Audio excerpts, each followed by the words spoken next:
Pak Rohmat, udah Pak, nggak apa-apa Pak, nggak usah dilepas tali pocongnya. Nggak apa-apa kok, daripada nanti plastiknya lepas, nanti darahnya jadi keluar lagi banyak. Seperti yang kita ketahui, rumor yang sering kita dengar adalah ketika ada jenazah yang dikuburkan dengan tidak melepaskan tali pocongnya, jenazah tersebut akan bergentayangan.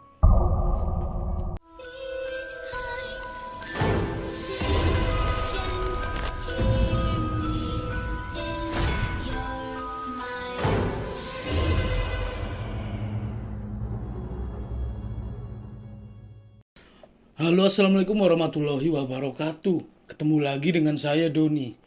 Di cerita kali ini adalah cerita pengalaman pribadi dari teman saya kembali. Dan ceritanya itu sangat menyeramkan. Tetapi seperti biasanya tokoh dan nama tempat sudah saya samarkan demi keamanan dan kenyamanan bersama. Tidak usah panjang lebar, kita langsung saja ke ceritanya. Di sebuah kampung ada seseorang yang bernama Pak Basir. Pak Basir sendiri merupakan orang yang dituakan di kampung itu. Dia memiliki dua orang anak yang bernama Fajar dan Dinda. Seperti yang kita ketahui, orang yang dituakan pasti dia akan dihormati oleh banyak warga, bahkan semua warga yang ada di situ. Begitupun dengan Pak Basir. Di suatu ketika, ada kejadian yang sangat luar biasa menggegerkan warga setempat. Andi merupakan salah satu warga yang ada di kampung Pak Basir. Dia bekerja di luar Pulau Jawa.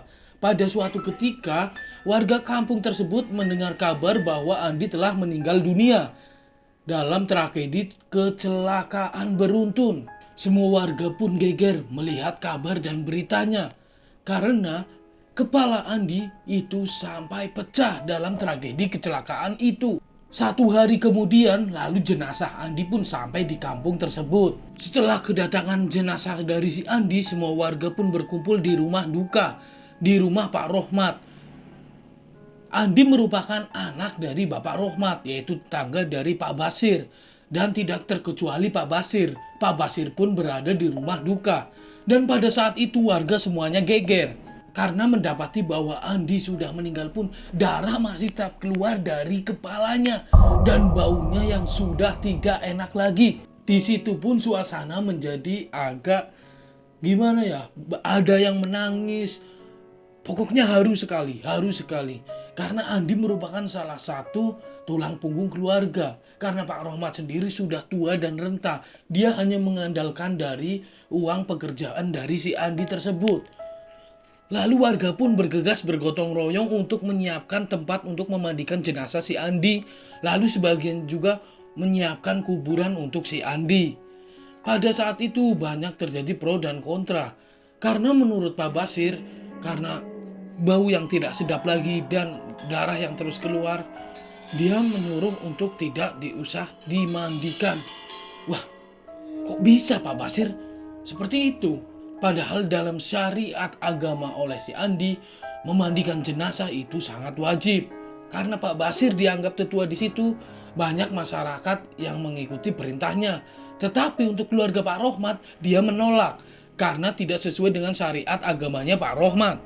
Akhirnya mau tidak mau, Andi pun tetap dimandikan oleh keluarganya. Walaupun tidak ada salah satu warga yang ikut memandikan karena bau dan darah yang keluar terus. Para warga menjadi takut dan tidak tega. Setelah jenazah Andi selesai dimandikan, akhirnya keluarga pun melanjutkan dengan menyolatkan jenazah si Andi. Setelah jenazah Andi sudah disolatkan, akhirnya mereka pun mengiring semua jenazah Andi ke dalam makam. Dan ketika sampai di makam, lalu Andi pun diturunkan ke luang makam tersebut. Tetapi lagi-lagi Pak Basir menyarankan, jangan membuka tali pocongnya dengan alasan tidak ada yang kuat menahan baunya saat berada di dalam kubur itu. Termasuk orang-orang yang membantu memakamkan Andi. Dan dengan alasan kedua karena di kepala Andi itu ada plastiknya untuk menahan darah agar tidak keluar. Karena ketika nanti tali pocong dibuka, nanti plastik bisa lepas dan darah akan mengalir ke tanah makam. Dan tentunya itu pun tidak sesuai dengan syariat yang ada di agama Pak Rohmat. Tapi pada saat itu Pak Rohmat pun mengiyakan apa yang dikatakan oleh Pak Basir. Itu disebabkan karena dorongan dari warga-warga. Pak Rohmat, udah Pak, nggak apa-apa Pak, nggak usah dilepas tali pocongnya. Nggak apa-apa kok, daripada nanti plastiknya lepas, nanti darahnya jadi keluar lagi banyak, dan nanti baunya menjadi tak sedap. Maaf loh ini Pak Rohmat, ini hanya pendapat loh Pak. Ya wis lah, lah piye maneh, nggak apa-apa wis, nggak apa-apa. Akhirnya, tali pocong dari Andi pun tidak dilepas sama sekali. Dan akhirnya mereka selesai menguburkan si Andi. Seperti yang kita ketahui, rumor yang sering kita dengar adalah ketika ada jenazah yang dikuburkan dengan tidak melepaskan tali pocongnya, jenazah tersebut akan bergentayangan. Dan benar, beberapa hari kemudian Pak Basirlah yang menjadi korban atas arwah gentayangannya si Andi. Mungkin karena dia yang memberikan keputusan agar tali pocong si Andi jangan dilepaskan. Menurut penuturan beberapa warga, Pak Basir itu seringkali didatangi oleh si pocong Andi tersebut. Bahkan ketika Pak Basir sedang mandi, dia pun melihat penampakan si Andi. Dan dia berkata, Pak Basir, tolong lepaskan tali saya. Pak Basir itu manusia biasa dan dia pun pasti merasakan ketakutan yang sangat dan begitu amat menakutkan. Dan Pak Basir pun lari. Ketika dia sampai di ruang tamu, dia pun masih diikuti oleh pocong si Andi tersebut. Bahkan ketika Pak Basir sedang tidur, dia dibangunkan. Dan ketika dia bangun, dia melihat sosok pocong Andi itu berada pas di depan mukanya. Dia pun sangat depresi karena beberapa hari terakhir Pak Basir itu sering banget didatengin dan ditakutin oleh pocong si Andi tersebut. Ketika Pak Basir sedang berada di ruang TV, dia melihat sesosok pocong Andi kembali. Dan dia katanya terbang si pocong tersebut. Dan Pak Basir pun lari dan tidak sengaja dia terpleset di tangga. Dan akhirnya pun Pak Basir meninggal di tempat setelah pas 7 hari kepergian si Andi. Bahwasanya di sini banyak warga yang mengatakan bahwa kemungkinan si Andi meminta pertanggungjawaban atas apa keputusan Pak Basir yang berikan kepada semua warga dan orang tuanya si Andi tersebut. Dan setelah kematian Pak Basir, pocong itu pun tidak lagi meneror warga.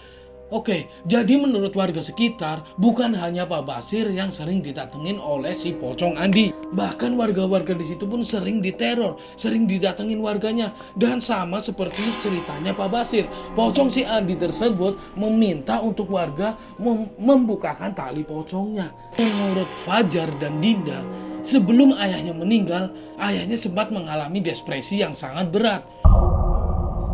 Pak Basir itu sering nangis sendiri dan ketakutan tanpa sebab. Dia juga bercerita kepada keluarganya, kepada Fajar dan Dinda bahwa dia melihat pocong si Andi. Namun Fajar dan Dinda tidak melihat sama sekali. Pernah sesekali dia mendengar seperti orang berjalan di dalam ruang tamu. Tetapi tidak nampak sama sekali ada apa di ruang tamu tersebut.